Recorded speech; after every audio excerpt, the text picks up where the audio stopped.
В эфире программа «Актуальное интервью». С вами Дарья Короленкова. Здравствуйте. От закупочного процесса зависит успешная деятельность любой госкорпорации или компании с государственным участием. Проведение закупок должно проходить с соблюдением всех норм законодательства. Какие выявляются нарушения при проведении закупок? Гость студии Тулурхан Аргунов, прокурор отдела по надзору за исполнением закона в сфере экономики и экологии. Тулурхан Семенович, здравствуйте. Здравствуйте. Расскажите, пожалуйста, каково состояние законности в республике на сегодня в сфере закупок в целом? За 12 месяцев 2025 года органами прокуратуры выявлено более 3000 нарушений. По выявленным нарушениям принято более 1700 мер реагирования. К установленным законам ответственности привлечено 1000 лиц. И по материалам прокурорских проверок возбуждено и расследуется 14 уголовных дел. В соответствии с федеральным законодательством на органы прокуратуры возложены определенные обязанности, и общий надзор за исполнением закона в сфере закупок осуществляется прокурорами на всех стадиях закупки. То есть начиная от закупочного процесса, заканчивая исполнением и приемкой выполненных работ. Также органы прокуратуры при проведении проверок в сфере закупок обладают широкими полномочиями и принимаются исчерпывающие меры реагирования. В прокуратуре республики тесно осуществляется взаимодействие с контролирующими и правоохранительными органами. Также проводятся совместные проверочные мероприятия.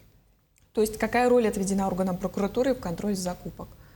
В данном случае основная цель органов прокуратуры при выявлении нарушений – это принятие мер, комплекса мер реагирования, направленных на устранение нарушений, причин и условий им способствующим, также привлечение виновных лиц к установленной законом ответственности и, соответственно, восстановление нарушенных прав. Какие нарушения чаще всего допускаются при осуществлении закупок, в целом, в чем их причины и возможно ли их предотвратить?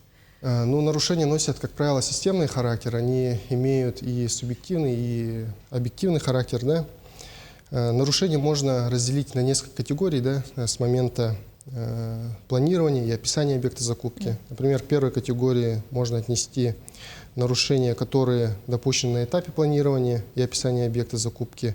К ним стоит отнести неверное обоснование начальной максимальной цены контракта, либо составление технического задания контракта под конкретного поставщика, то есть избыточное или уникальное требование к объекту закупки. Ко второй категории можно отнести нарушения, которые допущены на этапе определения поставщика. То есть, к примеру, когда заказчиком выбран неверный способ определения поставщика, а также неправомерный отказ в приеме заявки участника закупки. К третьей категории следует отнести нарушения, которые допущены на этапе исполнения контракта. Это, например, необоснованное изменение цены контракта, объема оказываемых услуг, либо поставки товаров. Также необоснованное увеличение цены контракта, авансирование. Также стоит отнести невыполнение подрядчиком работ, а в свою очередь заказчик не принимает меры ответственности к исполнению, то есть бездействует в данном случае. Основные нарушения такие. А по четвертой категории это когда нарушения допущены в документации отчетности, когда не вся документация и информация размещена в единую информационную систему в сфере закупок, и неверное, также недостоверное отражение данных в реестре контрактов, также, которая размещена в единой информационной системе. Предупреждение нарушений возможно только при реализации комплекса технологических, организационных и кадровых решений. К примеру, заказчики могут использовать типовую документацию, например, применять типовые условия контракта, применять типовые формы протоколов и так далее. При осуществлении закупок заказчики также должны руководствоваться федеральным законодательством и разъяснениями контролирующих органов. Тулурхан Семенович, на что особенно обращают внимание органы прокуратуры при проведении проверок законности закупок в целом? Органы прокуратуры при осуществлении надзора особое внимание уделяют нескольким аспектам, приоритетным направлениям. Да.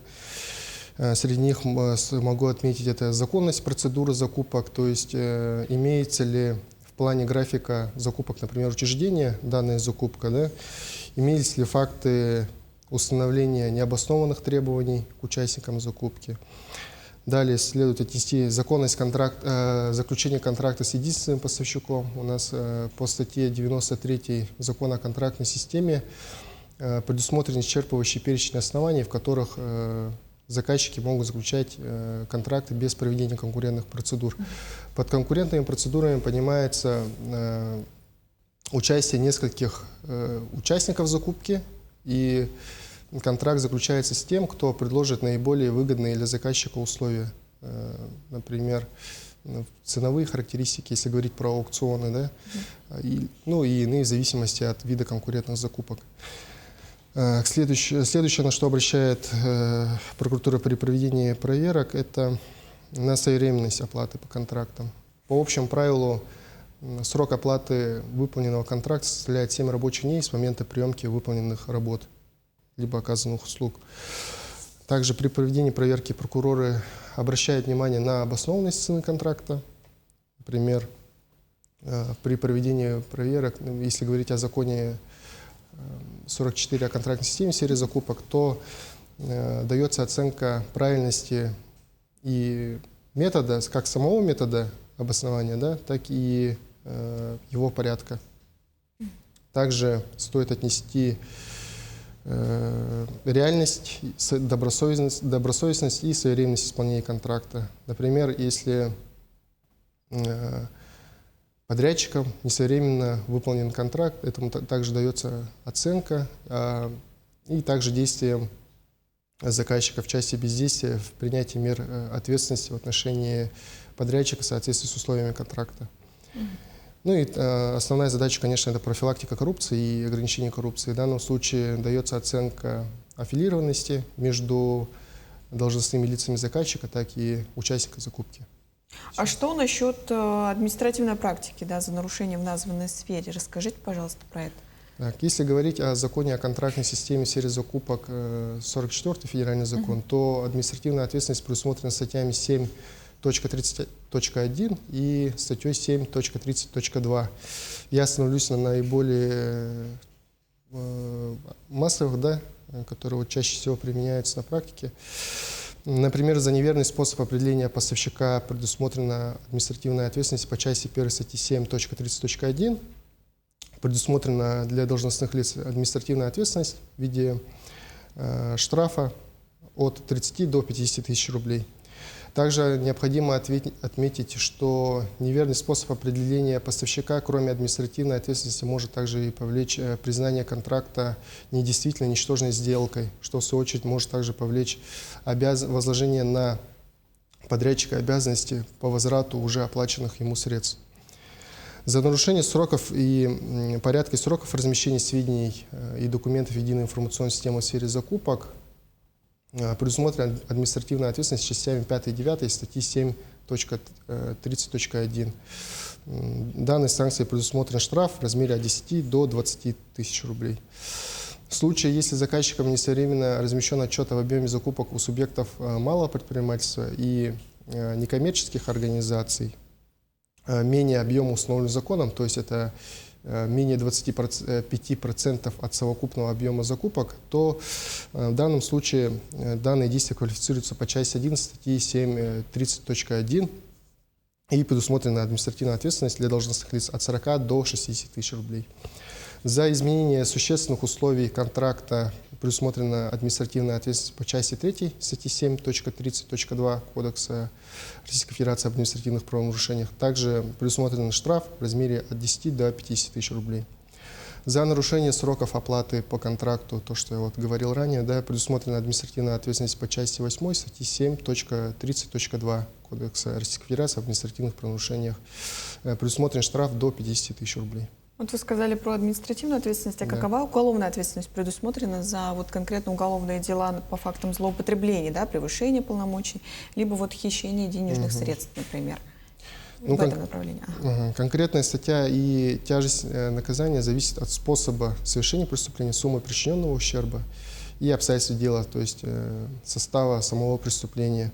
Наибольшее количество противоправных действий, то есть преступления в сфере закупок, да, возбуждается и расследуются уголовные дела по статьям 159 Уголовного кодекса Российской Федерации, то есть мошенничество, 160 статья Уголовного кодекса Российской Федерации растрата, 286 статья Уголовного кодекса Российской Федерации, то есть превышение должностных полномочий, и статья 290 получение взятки. Остановлю свое внимание на статье 159 Уголовного кодекса Российской Федерации, поскольку основное количество преступлений именно квалифицируется по данному составу преступления. Чаще всего, зачастую, в случае, если выявляются признаки состава преступления, то они совершены посредством введения в заблуждение, либо обмана для последующего хищения денежных средств, либо иного имущества. Состав данного преступления является материальным, то есть преступление считается оконченным с момента присвоения чужого имущества, денежных средств. Это означает, что путем введения в заблуждение лицо получает чужое имущество, при этом вводит в заблуждение потерпевшего. Объективная сторона преступления включает три взаимосвязанных элемента, такие как обман или злоупотребление доверием. Далее происходит введение в заблуждение потерпевшего и далее уже как итог изъятия имущества. Субъективная сторона всегда характеризуется прямым умыслом и корыстной целью. К примерам из практики следует отнести эффективную поставку товара, который по факту не поставлен, или расходование бюджетных средств, направленных именно на исполнение контракта, на иные цели, не связанные с выполнением подрядчиком своих обязательств по контракту. Также следует отнести, что мы в данном случае говорили именно про этап исполнения. Также выявляются нарушения и на стадии закупочного процесса, то есть когда контракт еще не заключен, например, заказчик разместил извещение о проведении конкурентных процедур в единой информационной системе. И имеется также факт того, что участники закупок с целью выигрыша в закупке направляют заведомо подложные документы.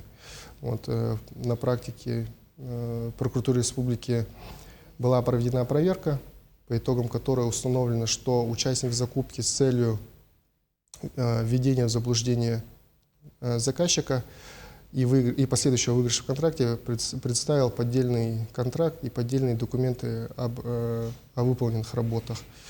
В этой связи прокуратуре республики направлены материалы проверки в правоохранительный орган, и органом предварительного расследования возбуждено и расследуется уголовное дело по статье 327 Уголовного кодекса Российской Федерации. Спасибо, Тулурхан Семенович, что сегодня пришли к нам в гости. Спасибо вам. Это была программа «Актуальное интервью». До встречи.